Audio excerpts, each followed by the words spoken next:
South Korea and studying in South Korea, how to get there, why you should be studying in South Korea.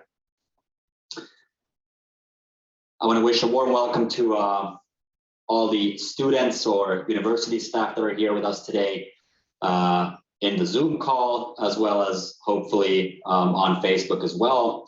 If you couldn't make it into the Zoom call, then you can follow us through Facebook as well. And today, in addition to myself, we've got a couple of participants here with me, namely Megan Helwig and Nastasia Amling from Germany, both students currently studying at HUFS. Megan and Nastasia, are you there online? Yeah, I'm here. Perfect. Hi, I'm here too. Perfect, that's great to hear. Welcome to the session today. Thank you. Thank you. And yeah, they're also going to be sharing a little bit of their experiences, their opinions, their views on studying in South Korea, and in this case, Hanyon University of Foreign Studies, which is an Asia Exchange Partner University specifically. And today's agenda, what it looks like is the following. First, we're going to be talking a little bit about why you should be studying in South Korea. You'll also be getting an overview on our partner universities, as we know that, of course, there's students who have most probably already applied to one of our universities, but there's also students who are still thinking about where to apply for the upcoming semester or any future semesters. And of course, we're also going to be talking a little bit about Korean education. Then a very contemporary matter, we're also going to be talking a little bit about the pandemic situation in South Korea, and hopefully our panelists can pitch in here as well and give a few tips on the quarantine, the pre-arrival preparation, so on and so forth.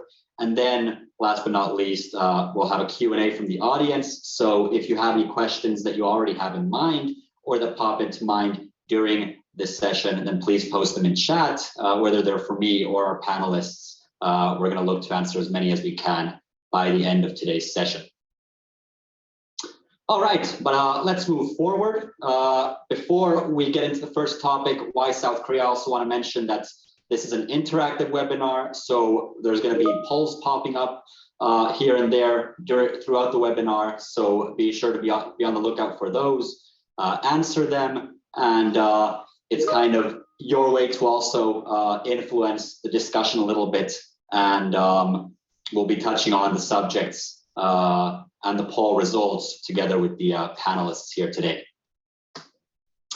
So first, a little bit about why you should be studying in South Korea, maybe a little bit also about who or what type of student South Korea is for. So first of all, of course, South Korea is a unique study destination, a unique destination in general, with a unique culture, whether it's the Korean language that's extremely popular, for example, through language studies currently, the pop culture involving, for example, K-dramas or K-pop, or for example, the tasty food available in South Korea. Those are things that usually excite students going abroad through us to South Korea specifically. Then, of course, you can't mention South Korea without mentioning the high-level studies, which are usually equivalent to European standards. Seoul actually happens to be ranked in the, I think it's currently ranked the second best student city in the world after London in the World QS rankings, and South Korea actually has 18 universities in the QS rankings in total, which is also just behind London, and the amount I think currently is 18. And you'll be hearing a little bit more about our two partner universities, maybe a little bit also about how they rank in these rankings at the moment. Then a more contemporary matter once again. So South Korea has been one of the success stories during the pandemic. I think one of the most important destinations for Asia exchange during the pandemic, and actually Hanyon University of Foreign Studies currently boasts a record amount of students despite the pandemic through Asia exchange, equaling to around 91 students. We'll also be touching on the pandemic situation in South Korea a little bit more. what type of requirements, regulations, and policies are currently in place in South Korea. So you'll be hearing about those soon enough. But at this point, I'd like to ask you what you're interested in. Why would you apply to South Korea? And my assistant here today, Ida, thank you for posting the poll. We'll give you a few seconds to answer here, and then we'll share the results.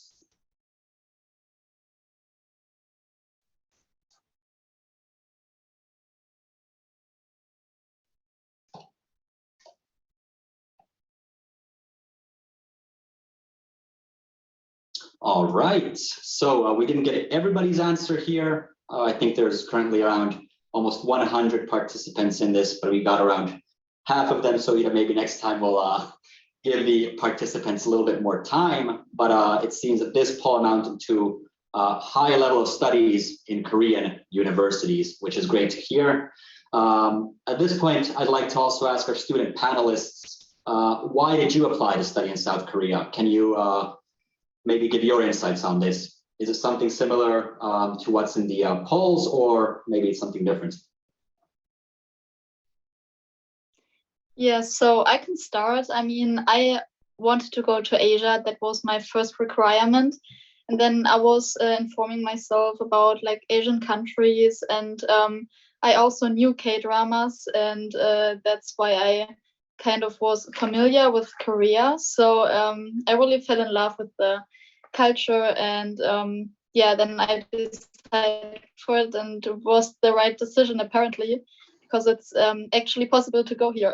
Yeah, exactly. Yeah, those are all good points. What about you, Megan?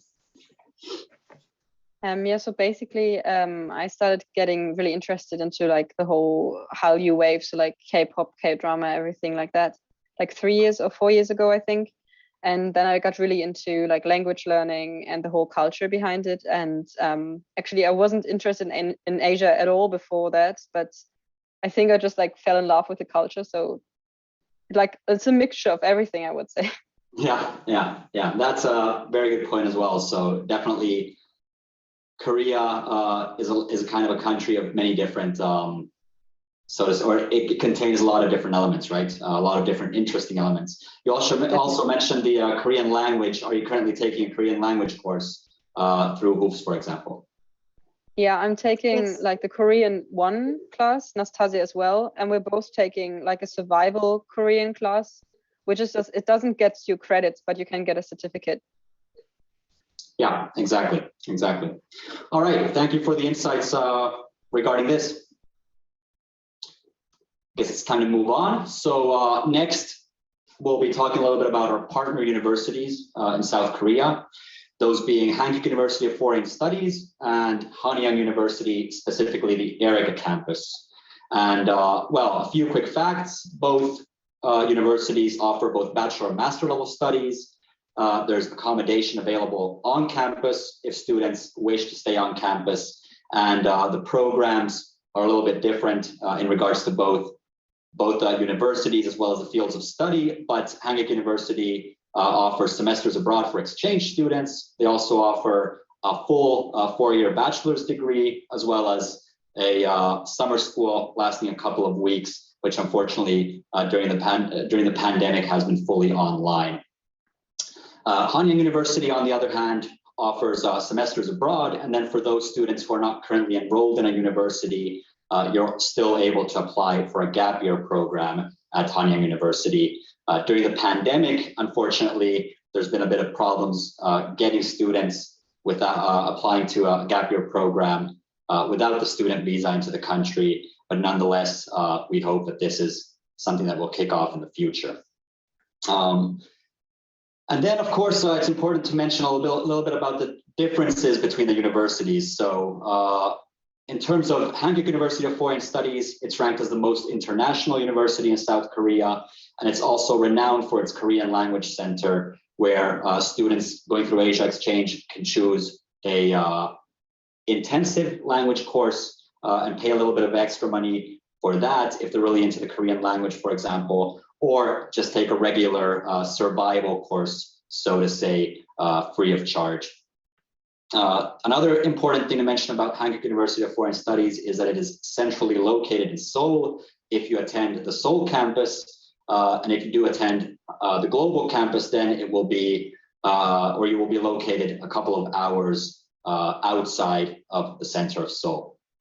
The fields of study, or the main fields of study, so to say, at Hankuk University of Foreign Studies are business and economics, definitely. They're also really known for their languages. Apart from Korean, there's a multitude of languages available to study, social sciences, and then of course international studies, which is also what their full degree program is focused on. Then we've got Hanyon University, and specifically the Erga campus, as I mentioned before. And what's important to mention about Hanyon University is that it's the oldest engineering institute in all of South Korea. So it's definitely got experience in the field of engineering, so to say. It's also ranked in the top 1% in the world QS rankings. And for example, in the Asia Exchange portfolio, it's the highest ranking university, along with University Putra Malaysia, that we have available in Malaysia.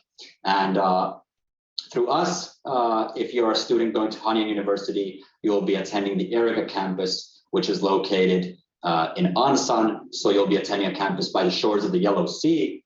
And you still have good connections into central Seoul. So with public transport, I would say it takes around 40 minutes to get to the center of Seoul. And of course, with the online studies currently in place, if you wish to stay in Seoul instead of staying in Ansan, then that might be one possibility for you as well.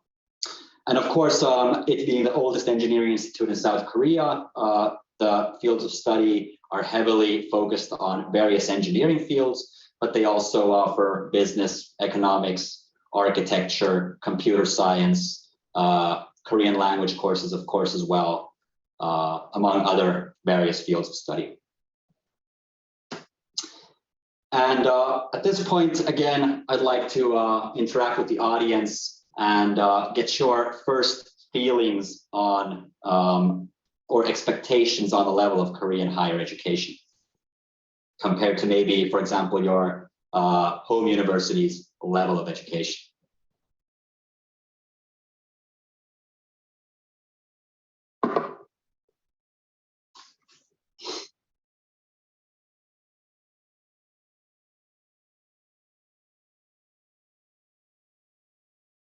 Still got a couple more answers awaiting. There we go. All right, everybody seems pretty confident. That's good to hear. I would say that in general, Korean universities can be compared to high level or good European universities. What's Megan's what's Megan's feeling on the education at HOOFs, for example? I think it's definitely a very different depending on workload throughout the semester, because in Germany, I'd say you can kind of not attend lectures and then just study 2 weeks before exam and then just take your final exam. And in Korea, you also have midterm exams, and you have a lot of small assignments like homework, extra reading. So you usually are kind of busy with doing stuff. It's not really that more difficult, I'd say. It's just that you have more to do in terms of preparing for class. And then Nastasia, how many courses have you taken during your semester or for this semester at HOOFs? I am taking 6 courses, including the Korean 1 class. So 5 business courses and elective courses. So it's actually, I thought it was a lot, but it's manageable. But I think Megan explained it very well. It's just a different kind of learning here. It's very much of assignments and homework, and just different than in Europe, I guess. But Yeah, okay. Thanks for the insights there. I would say also that Asia Exchange normally recommends you take in between 3 and 6 courses when studying at one of our Korean partner universities. And I think one interesting thing for the students here today would also be to hear a little bit about how the courses are currently organized. Of course, they're probably studying online in their home universities at the moment, but what's your experience taking HOOF's courses during the pandemic at the moment?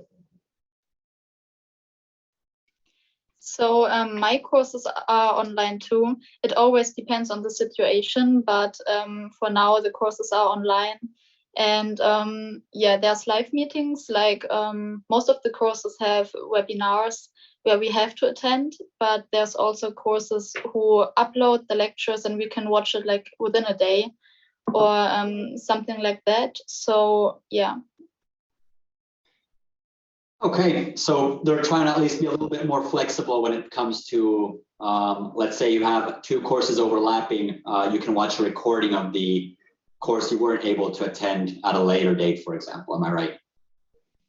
Yes, but I think there's not the case that courses will overlap because they really look at your schedule and if you can take the course. So they, yeah, look at that.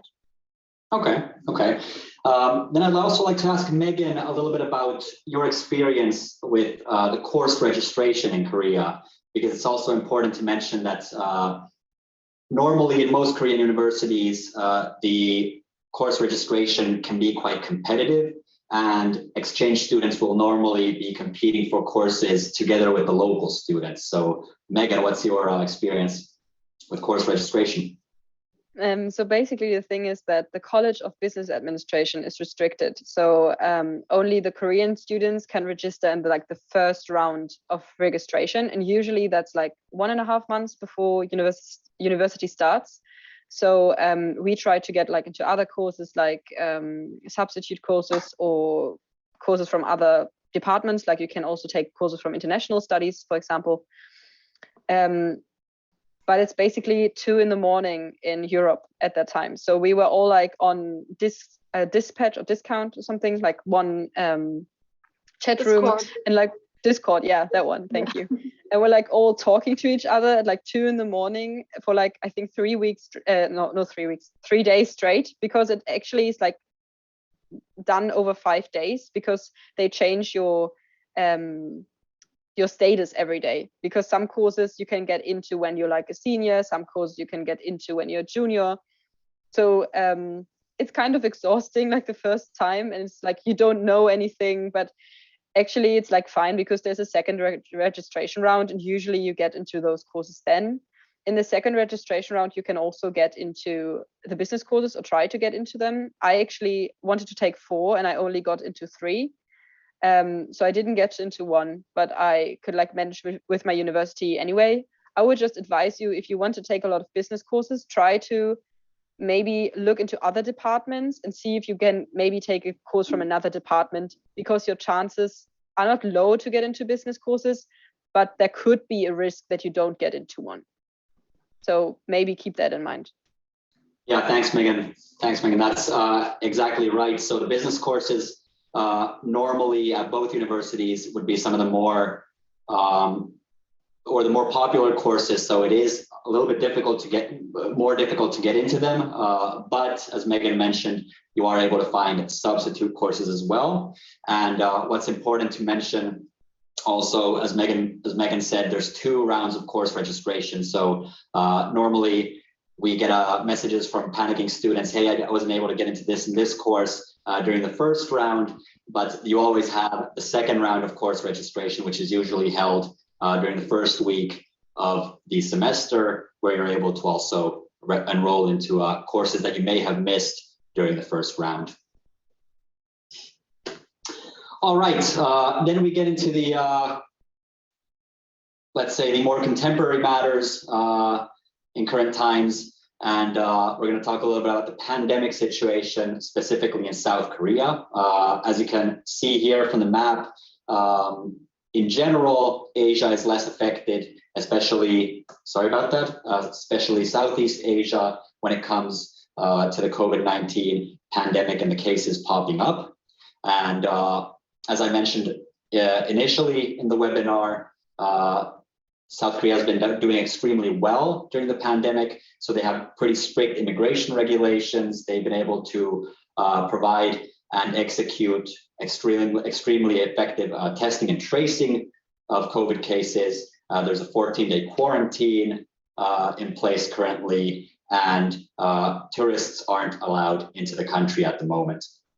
And due to these issues, of course, student visa processing times may take a little longer. Normally, it would take around 2 weeks to get a student visa into South Korea. And currently, if my information is up to date, it will take around 3 to 4 weeks. So be on the lookout for that when applying to study in Korea.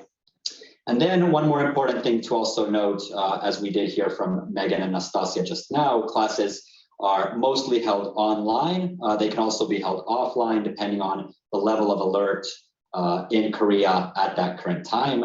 And for example, HOOFS has a system where if the level of alert is low enough, they're able to host also courses on campus if the amount of students in that specific course amount to under 20 students. And then if it's over 20 students, they'll usually hold them online.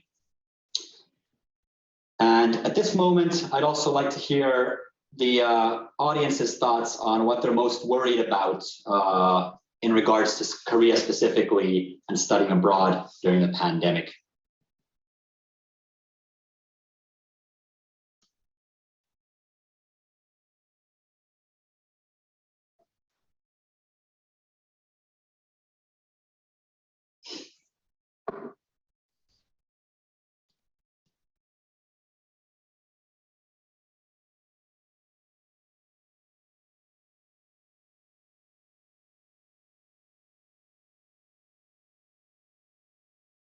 Okay, we've got almost all of our answers. I think we can end the polling there.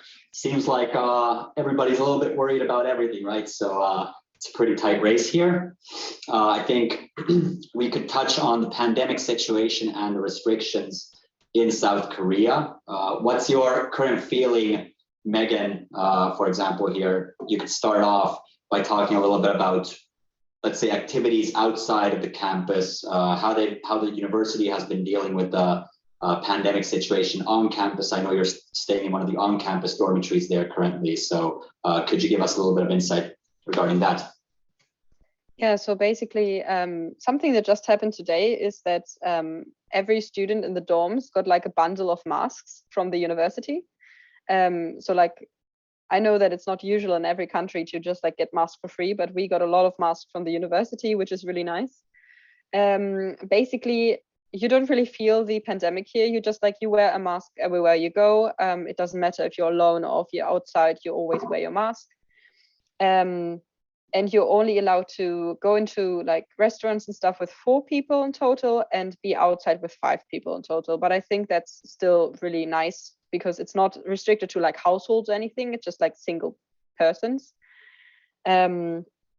What else? It's just like you can, like, as restaurants have opened, bars are open, clubs are opened. You have to get your temperature taken and give them your information at the entrance, but otherwise it's really relaxed. And everything closes at 10 actually. That is like the most annoying feature, I'd say, if you like want to go out drinking or something. But it's really great because it doesn't feel like the pandemic is really happening here. Like, we know it's still happening and there are like advertisings everywhere, and sometimes you hear like speeches through how do you say that, like on the streets they sometimes talk about the numbers and that everyone is supposed to be careful, so they have like central systems that distribute those messages, but otherwise you don't really realize or are restricted in any way. Thanks, Megan. Nastasia, could you touch on the visa process, for example, for the German students? How did it go for you? Well, yeah, I think it really depends on the home country. So for Germany, the visa process was not too difficult, actually. So you also can like read online what forms you have to submit and what you have to think about and what you have to, submit. and you can always call the visa stuff. So yeah, that's very good. And but for me also the recommendation is to make it very early, to really get into the visa process 4 weeks before going to Korea, because less stress is always better than last minute decisions and last minute stress. So yeah, that's my recommendation, to just do everything early, and then it will be fine. Yeah.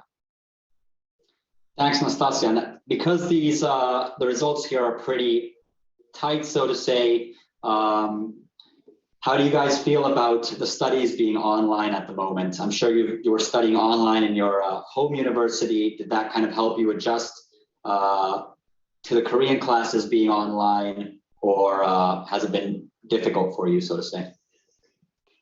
So for me, I think it's better. The online classes here are way better than in my home country, because everything is more interactive. So I really, I'm interacting with the professor and having like live classes. It's very nice. And also we can go to cafes and study there. So coming from Europe, adapting to the pandemic situation here, it was very positively surprising, because I was actually able to go out again and take my classes in a cafe and drinking some coffee while hearing the lectures. So yeah, that's very nice actually. It's not too bad. What about Megan? Do you have similar feelings? I'd say I just don't enjoy the pre-recorded lectures that much, because basically you have to watch them a certain amount of time for them to be recording your, how do you say Attendance? that? Attendance, yes, that what. Because you need to have attendance in your classes, so they measure it, and it's really important here. Attendance is a very big thing. So you have to watch this video the certain amount of time, and sometimes I would just like look through the lecture slides and do it like quicker. So you basically usually have your laptop open and just like have it running next to you. Those are not as interactive, obviously. Seem to be great. So like you still have discussion with the teacher. You don't need to leave your dorm for that. So that's kind of nice. I don't enjoy my language course online that much, because it's really hard to have like a lot of people in one Zoom meeting, and then everyone is trying to pronounce that word over each other, and that, in my opinion, doesn't really work that well. I'm still grateful that I can take it though, so it's fine. But in this case, I would prefer it to be offline. Yeah. Yeah, we all hope for that. Yeah, let's hope. Let's definitely hope that the situation gets better. Not that it is very bad at the moment, but still, we're hoping that come the autumn semester, and of course, we know that HOOFS has previously changed the organization of the courses depending on the level of alert, even during the semester. So let's hope that that they're able to change this even during the spring semester. Actually, I do have some friends who have offline classes. So especially the graduate courses, they are mostly also offline. I heard about that. So yeah, maybe the people who want to attend the graduate school here, that will probably be offline also. All right, that's a very good thing to take note of for all our graduate students listening today. What about the travel and arrival procedures? Would Megan like to talk a little bit about that? So I must say I've never seen so many young people on one airplane, because it's basically just Koreans traveling back to Korea, or it's exchange students. There were like so many exchange students on the plane. And basically the most important thing is that you have your PCR test, and that it's a very like good PCR test. Good PCR test means that maybe you should do it at an airport, because there were some issues with some people who did it in France, and then there was some translation issue at the airport, and some of them actually weren't allowed to board the plane. So I just advise you to go to the airport and do it there, because they know what you need and they will give you the right form and everything. And in Incheon, they check your PCR test like multiple times. They take your temperature, and then you're basically guided through a lot of different steps. You need to install your like this quarantine app with which you monitor your quarantine process. So you need to quarantine 2 weeks in Korea. That is mandatory. You can basically do this at an Airbnb. Most of us did it there. And then they will call your Airbnb host to make sure that you actually have booked something. And I would just advise you to stay calm and to not stress. You don't really have to do a lot of immigration processes. They just like take your passport, your visa, and they do your fingerprints.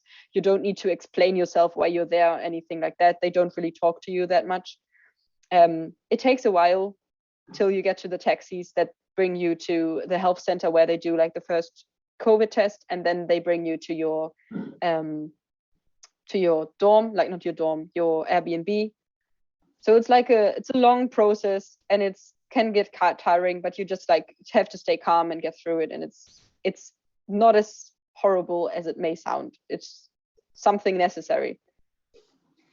Exactly. And yeah, as Megan mentioned, it's important to note that during the pandemic, South Korea requires a PCR test result at least 72 hours before you begin your travels into the country. And there's a 14-day quarantine in place that can be done, for example, in an Airbnb. At the moment, the government hotels are only restricted. In that sense, I would say Airbnbs, for example, with a group of other students traveling into the country is your best bet.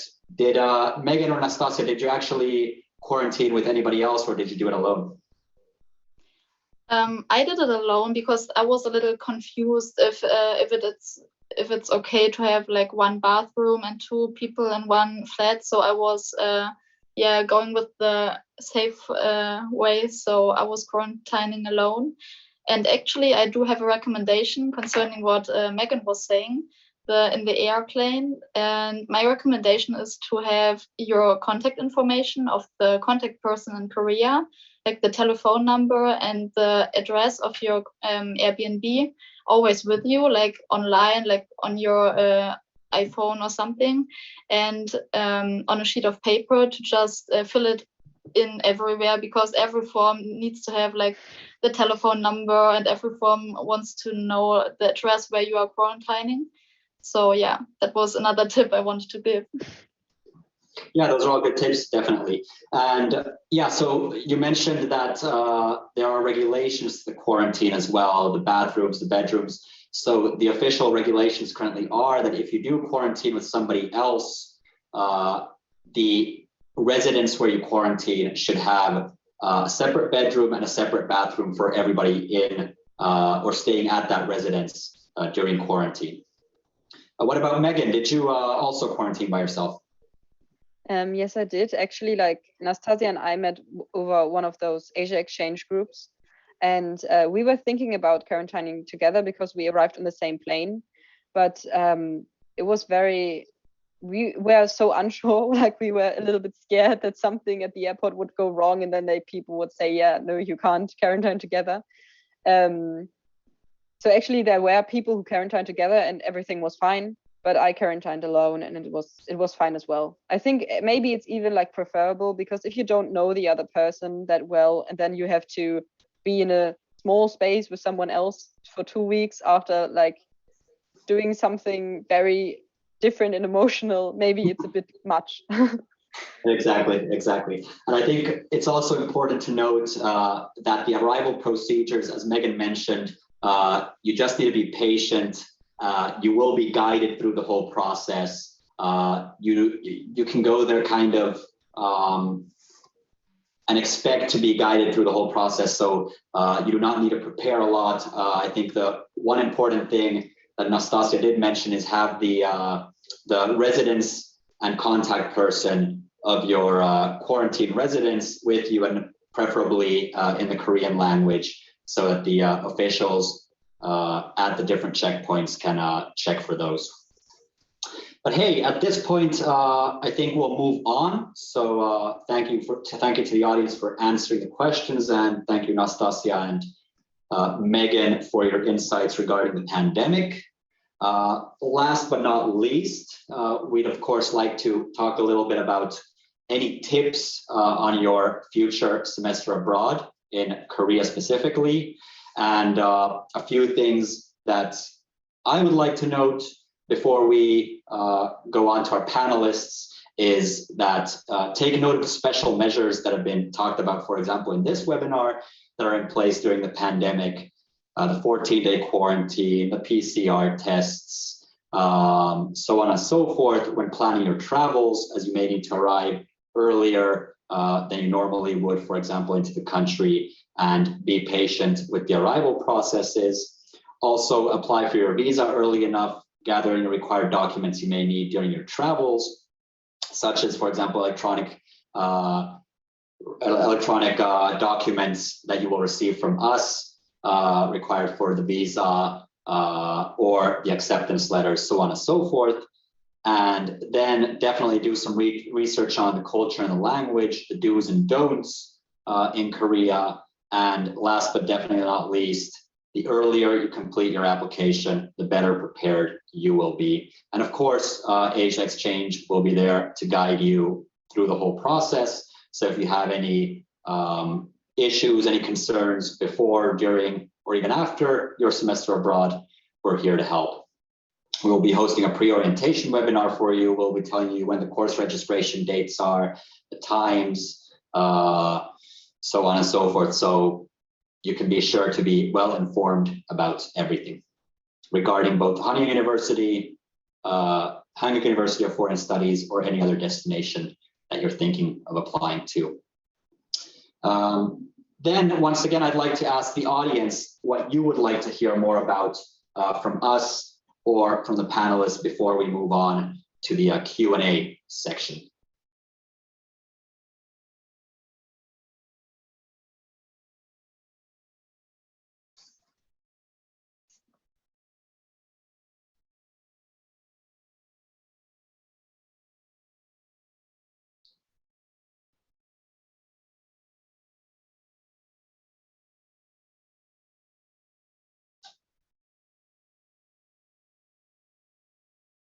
All right, I think most people have already answered, so we could share the results once again.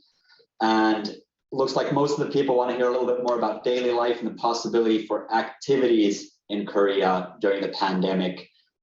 Megan and Nastasia, is there something specific that you have been planning to do in Korea that you have already been able to do in Korea, or that you know that you will be able to do despite the pandemic at the moment? So actually, I think the better answer would be what we cannot do. So yeah, there's no concerts and big activities like with a big group of people. But other than that, you can do almost everything, I guess. I mean, the sites are open, and you can go to museums, you can go to restaurants, to bars. So you can also travel inside of Korea. So we especially want to see Busan. That's another city here. And yeah, so I think everything that's on your bucket list, which doesn't like need a big group of people, that's possible. Okay, that's good to hear. That's really good to hear. The other big thing here, or the other more popular thing people want to hear about, is the organization of the accommodation in Korea. Megan, you're staying on-campus accommodation. Could you give us some insight regarding the HOOF's on-campus accommodation specifically? Yeah, sure. So basically, I am staying in one of the dorms. I've stayed in the same dorm like Nastasia. I stayed in A before, which is a complete girls' dorm. But personally, I thought it would be all right for me to stay with someone else in a room. But it was kind of small for me. And in the end, I realized I need more space for myself and just like more private space. So I moved into dorm C. C is actually not covered by Asia Exchange as far as I know. And I think I actually got lucky because there are not as many exchange students at the moment. So there were empty rooms after the moving in days were over. So there were some rooms here. I don't know how it's going to be next semester. But yeah, my room in C is really nice. I'm fortunate enough to have a double room and no roommate. But I think that's because there are like not a lot of exchange students, like usually how many there are. But yeah, usually like in A, B, and C, you have a kitchen, so you can cook. In Globy dorm, you can't cook, but a lot of people don't cook actually, because groceries are kind of expensive and people usually go out to eat, and you have a lot of small restaurants and takeout shops around the campus. So that is that. And I think, yeah, you're out anyway a lot. So basically the dorms are fine. But if you really need your own space, maybe look into a shared house with other students or some other accommodation. Yeah, Nastasia, you said, were you staying in International House A, if I remember correctly? Yeah, Okay. that's right. What's your what's your experience there? Yeah, so I don't have a roommate either. So I was lucky too, because it's the same for me. Like Megan said, if you need your private space, then it's good to have a room like on your own, because the lectures are online. So you will be in the room a lot, and both will be in the room a lot. So I also recommend to think about what the preferences are and the priorities, like personally. So yeah, I think. But the dorm is very fine actually, and I enjoy living in the dorm because there's so many other students around. So you meet someone in the hall and you're like, oh, do you want to get lunch? I don't know you, but you seem to be nice, and then you will have lunch together. So for meeting people, it's also very good here. And yeah, having a kitchen, a washing machine in your room, it's very nice and convenient. So I feel very comfortable here. That's good to hear. And what's important also to note is, of course, let's say you were to book a accommodation outside of campus by yourself, that would most probably be a little bit more expensive than accommodation on campus or the off-campus accommodation, so to say, which are the International House A and B, covered also by Asia Exchange. And how much are you currently paying for your accommodations, respectively, for the whole semester? For me in International House A, it is 1,601,000. So I think that's around 1,200 euros, I guess. Yeah, exactly. Yes. Yeah. So that's actually a cheap option here in Seoul. And but I think there's shared houses which have kind of the same price, which are in the same price range, but you have to apply for them and search them early before the semester. So maybe you're lucky and you will find some cheap alternative when you search for it early. But yeah. Yeah, exactly. And then the on-campus accommodation equivalent being the Globy dorm and the HOOF's global campus dorms are a little bit less expensive. So they're around 800 euros for the whole semester. And this is, of course, directly paid to the university. In regards to HOOF's, Hanyon University's on-campus dormitories cost currently around 900 euros for the whole semester. They're also paid directly to the universities themselves. But if you do apply through Asia Exchange, you do not need to fill in a separate application form for these dormitories, but you will be directly placed into a dormitory. And though Nastasia and Megan have decided they want to stay alone without any roommates in their dormitories, and they were lucky enough to not get any roommates, if you do have special wishes for a roommate, you're maybe going abroad with a friend, for example, then you can also tell us of any special requests, and us and the host universities will be able to organize those for you. But at this point, I think, well, actually, we could still go over the pre-arrival preparations. We have gone through the PCR test requirements, so that's 72 hours before arrive or before you travel. The vaccinations you should be getting when going into Korea are MMR and diphtheria, tetanus. Those are highly recommended. And then we've also mentioned any useful apps that you could download, for example, during your semester there or before arriving into the country. Does Nastasia or Megan, do you have any recommendations? I definitely say the most important one is Papago. Papago is basically a translation app, and you can take pictures of writings and then they translate it for you. We use Papago for everything. Like if we're out in restaurants and can't translate the menu, we basically use Papago. Also Kakao Talk, because Kakao Talk is basically the WhatsApp.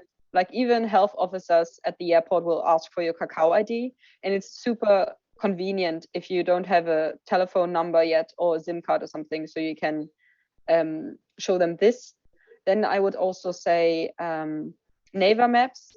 There's also Kakao Maps, but basically Google Maps doesn't work here. And Kakao Maps, it has everything in Korean, and if you're not Korean, it's kind of hard to find places. So Naver Maps actually shows you the places in English. So we always use this also for our transportation. So if we want to see the subway lines, we just like put in those 2 stations and then they show us the subway lines. So we don't even need to use another app.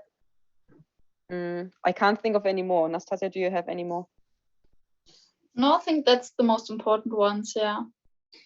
And I definitely... Yeah, go ahead. Yeah. Go ahead. Yeah, I definitely recommend to get a SIM card. Now that you mentioned it, I think it's also very good to have for the apps for food delivery and quarantine. So yeah. Yeah, and do you guys have any experience being contacted through Kakao Talk, for example, during your quarantine? So the health official, we've also heard that the health officials have used Kakao Talk to contact some of the students while they stayed in quarantine. So for me, I wasn't contacted via Kakao Talk, only via call. So I got called every day, but it depends on the district actually, because for Megan it was different. It was different for everyone. So yeah. Yeah, like I got contacted through Kakao Talk. Basically, my host asked me that to give her my Kakao ID, and she gave it to the health center. So basically, every district has a health center, and then they are like talking to you and making appointments and everything. And it was really convenient. It was just like random people would start messaging me, and just like sometimes in Korean, sometimes in English and Korean, sometimes just in English, and then just like tell me certain information. Usually it wasn't very important. Like in quarantine, you're sometimes a bit scared of people contacting you if you're doing something wrong, but usually they just contact you with like normal information. And it's very convenient. Like I love Kakao Talk, because like usually in Germany, we don't give our WhatsApp to everyone, but here it's just like everyone gets your Kakao Talk. Exactly. And you mentioned, well, now that we're in like the top of quarantine, would you like to talk us through what the daily process and how the app comes into play, for example, when you're in quarantine? So basically you have this app where you need to record your symptoms twice a day. So I think it's like once before 1 p.m. and then once before 6 p.m. And basically you measure your temperature. So I would advise you to take a thermometer with you, because they usually also give you some, but not everyone got one. And it's just like more convenient. You have a lot less stress if you just do it. Just take a thermometer with you. And you take your temperature twice a day, and then you put just like in if you have any symptoms. And then there's also like this message field on the bottom, which is really convenient because you can message them if you have like any concerns or any questions, and they usually just get back to you through Kakao Talk. So you just have to wait 2 hours, and then they just tell you your answer, because sometimes you can't call people and you can't reach them, or they just speak Korean. So that's very nice, yeah. All right, thanks Megan for the insights there. But at this point, we have around 10 more minutes left. I think there are some questions in chat as well. So we'll move on to those. Before we do, I'd also like to mention that we do have upcoming webinars regarding Thailand and Malaysia, and also a last minute outlook on our destinations for fall 2021 specifically. So if you are interested in, for example, other destinations through Asia Exchange, and you want the most recent updates regarding your specific destination, be on the lookout for these 2 webinars specifically. And we're also raffling a scholarship out to 1 lucky person who has been registered to our webinars this spring. So good to take note of that as well. But at this point, we could move on to the questions from the audience. And if you do have any further questions, just keep on posting them in chat, and we'll be answering as many as we can during the last 10 minutes or so. All right. There is a question here by Noah Zibura. Can you still go to karaoke? Has either of you gone to karaoke? I just came back, so yes. And it's so fun. You should try it. Everyone It's really coming to great. Korea. Yeah. All right, there we go. Short and sweet. How long does it take from the dorms to the city central? I think you both are located in the Seoul campus, am I correct? Yes. Yeah. So with the subway to like the center of Seoul, it's 20 minutes. To the left side of Seoul, like Hongdae, for example, it's very popular. We are taking the subway for 40 minutes, 35 minutes, something about that. Yeah. Okay. And the subway station is just like right outside of dorm A, and I need to like walk 5 minutes or something. So it's also really, really close to campus. Yeah. So the Seoul campus is generally extremely centrally located. So for those of you who are applying to the Seoul campus specifically, you'll be able to experience urban life in Seoul quite easily. We've also got a question here. Did you have to pay rent for the full semester right in the beginning? So I'm guessing this is a question regarding the dorms as well. Yeah, Yes, this is like the thing you need to, if you don't have a Korean bank account, which you probably don't, you have to take it out all in cash. And I actually had like problems with my credit card. So if you like have the Sparkasse, like this German bank, you maybe should consider getting a credit card from the Deutsche Kreditbank, so DKB, and because usually those work, and then you don't have the stress of maybe not being able to take out money. Like I found a bank in the end. Usually you find a bank in the end, but it's kind of extra stress. But yeah, you have to pay it in cash.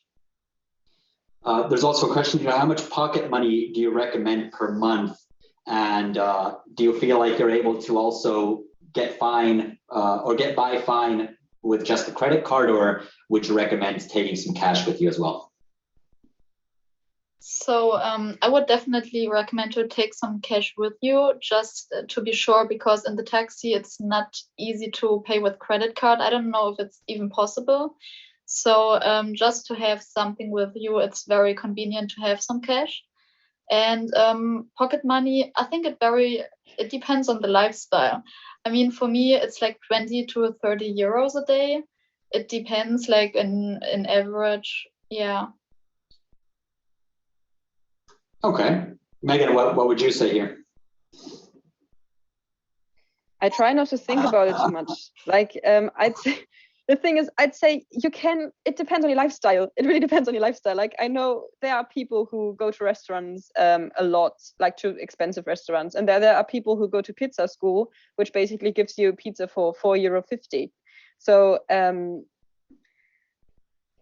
I don't really know. I'd say don't expect to have a very cheap semester, I'd say.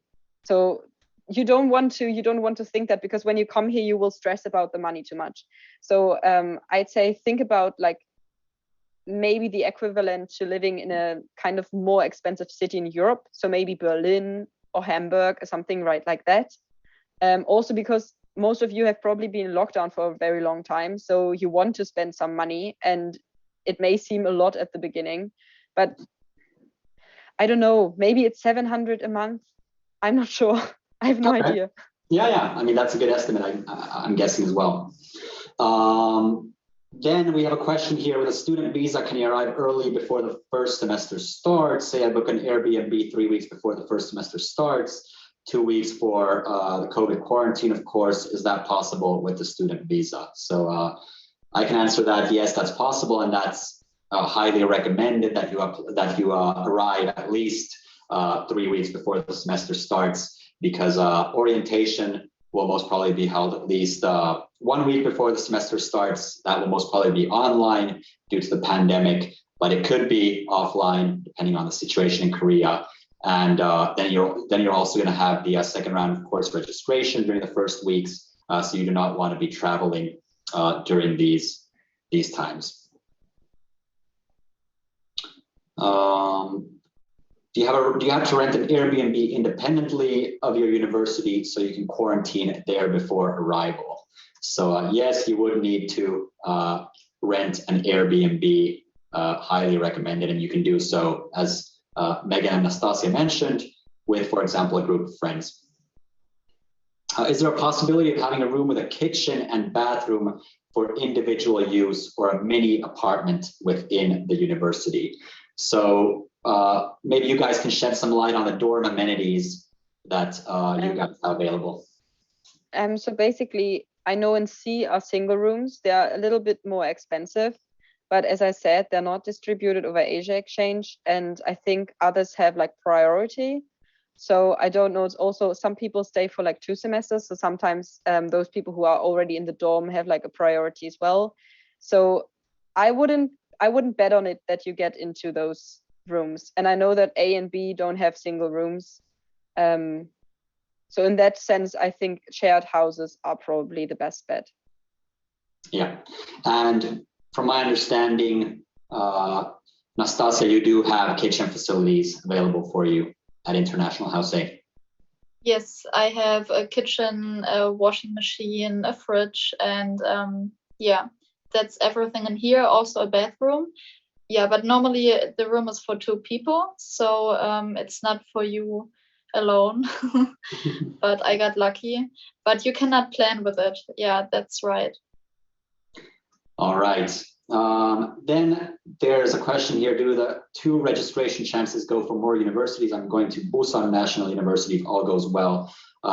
Regarding this, HOOFS is a little exceptional when it comes to the course registration. So they prioritize the international students a lot more than most Korean universities do. And the 2 rounds they have differ a little bit from, for example, the way it works in Hanyang University, where students will have to apply for courses depending on what their current year of study is at their home university. They will have 1 week to apply. If you're a 3rd-year student, you'll be applying on a certain day. If you're a 1st-year student, you'll be applying on a certain day. And then there's 1 day during course registration where all courses from all years are available. And I think the way Hanyon University does it is the more traditional way, and HOOFS is an exception in this case. There's a question here: can we stay longer than the semester, 2 or 3 weeks more? We at Asia Exchange recommend that you do not stay more than 3 weeks after your semester has ended in South Korea, just so you don't get fined. Your student visa does have an expiration date, so that's good to keep in mind. Is it possible to go to the library on campus? Do you guys have any insight on this? I go there every day, so yes, you can go there. And it's actually a really nice library. You have like a lobby down there with like a cafe and like nice music in the background. And then you have like, I think 4 or 5 levels, like 4 or 5 floors where you can reserve a seat. So yeah, it's possible. Is it possible to apply for International House C or D, even if they're not directly offered by Asia Exchange, or do I have to apply, change to these dorms when I'm in Seoul? So the dormitories available through us are International House A, International House B, the Glo B dorm, and then the Global Campus dorm, the Global HOOFS Campus dorm. But I think Megan got a little bit lucky here, as usually, to our knowledge, International House C is reserved for local students only. Are there any other international students in C currently, Megan? I think a few, but I think actually they probably, what I heard is they try to put all students first into A and B. And if then there are more students who need accommodation, then they usually put them in C. I also heard that they usually put people from other Asian countries into C. I'm not sure. But most of the people here, I think they're exchange students. Like there's 1 Korean or 2 Korean girls I know who live here. But it's also, I think it's really just lucky right now because it wasn't full. And I haven't heard, like, because someone wrote in the comments about House D, and I spoke to my dorm manager and she doesn't even know about how, like, Dorm D. So maybe it's a mystery. I haven't heard about it. No one has heard about it. So I don't know if the Dorm D actually exists. Yeah, I actually don't think a dorm D does exist either, and I have never heard about it either. So in that case, I think we'll stick to A, B, and C for now. Then we've also got a question from Schwane. The application process is complicated. What does acceptance into the university depend on? Can you tell us a little bit more about that, please? So I can answer on behalf of Asia Exchange. If you do apply through us, within the deadline and you have all the required documents submitted, you can check those on our website. The acceptance is basically guaranteed to either university. Maybe Nastasia, you could walk us through your experiences applying through Asia Exchange. Actually, it was very easy. I don't really have anything which is like, yeah, it's hard. I mean, if you have the required documents, you just have to send them, and then you will get an email. Like, I got my email, I think, within 3 days. So then I could actually like start to plan the semester abroad.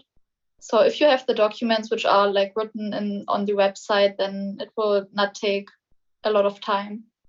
Exactly. And the way you would start the process is you would go to our website. We have an apply now button. You press that and you are directed to our online application form. You fill that in around 5 and 15 minutes is what it takes, and you're good to go. And then, of course, as Nastasia mentioned, the required documents are good to check from the website. They differ a little bit depending on what university you're applying to. We also have a question here. How do you apply early for the visa if you get the official acceptance only 1 month before the semester starts? Isn't that too late? That's a very good question. So, of course, because of the pandemic, us at Asia Exchange, together with all of our partner universities, will most probably be able to get you the official acceptance a lot earlier than 1 month before the semester starts. So we start processing or forwarding applications to the host universities right after the deadline. The current deadlines for the autumn semester for both Hanyang University and the Hanyon University are on June 13th. So a few weeks after that is when our first applicants should already be receiving their letters of acceptance. We're actually a little bit of overtime here, but I can check a few more questions here. Are you going to upload this webinar somewhere? Since you've been registered, you will receive the presentation and the webinar recording, hopefully already by the end of this week. Maybe at this point, I'd like Nastasia and Megan to each kind of give your last final tips and final words on anybody looking to study in South Korea. You want to start? Yes. Okay. Yeah, well, for me, like, one last tip would be to learn the alphabet beforehand, because the Korean language is actually based on an alphabet, which is very easy to learn. I mean, you can study it in the quarantine. That's actually very fast. And so, yeah, it makes everything easier here to just read the words. But other than that, I would definitely recommend to go, despite of the pandemic, despite of Corona, and because you learn a lot and you meet so many people who are very nice, and you learn a lot about yourself also. Yeah, so if you really want to go and you're just thinking about waiting, I think it's possible to go now. You don't have to wait. Yeah. Megan, any final words? Yeah, I also say don't be scared and don't wait, because it feels like a different world here, especially for those Germans of you who've been stuck in lockdown again. It's completely different, and you have so much fun here. You meet so many nice people, and also I'd say don't worry too much, because we had like group chats and people were like worrying so much about little things, which I understand. I was worrying as well, but in the end it usually works out. There was no one who couldn't attend because of certain things, like even if someone would have to take a different plane because his PCR test wasn't all right, it still worked out fine. So whatever obstacles happen to you on trying to get to Korea, I'm pretty sure that you still will get here. And if you're not sure with the accommodation, there are a lot of people who went into the dorms and then changed them again. And there are people who had problems with their credit cards, but then they got another credit card or got a Korean bank account, which is also possible. So there's a solution for everything. So don't stress, like don't freak out. Everything's gonna be all right. And also, if you have more questions, like you can find my Instagram account through Asia Exchange. I've been in like one of the highlights there. So if you want to, you can message me and I try to get back to you as fast as possible if you have like more questions about living here, something like that. Yeah, exactly. And maybe to bounce off Megan and Nastasia, as they mentioned, just do it, right? So don't worry too much. Everything's going to work out fine. Just follow the guidelines, read the emails that we send you. Ask us if you have any questions. You can contact us at info@asiaexchange.org. You can contact us through WhatsApp or email, phone, or you can even book a counseling session. We just launched that on our website. If you want some private 30-minute call, for example, to go through any questions or concerns you might have. And yeah, I want to thank everybody, all the participants here today, as well as definitely Megan and Nastasia for joining. I know it's late there. I think it's time for us to let you go. We've probably got classes tomorrow, so get a good night's sleep. And I wish everybody stays safe and take care. And thank you for joining today. Thank you for having us. Thank you for having us. Yeah, no worries. Bye-bye. Bye. Bye.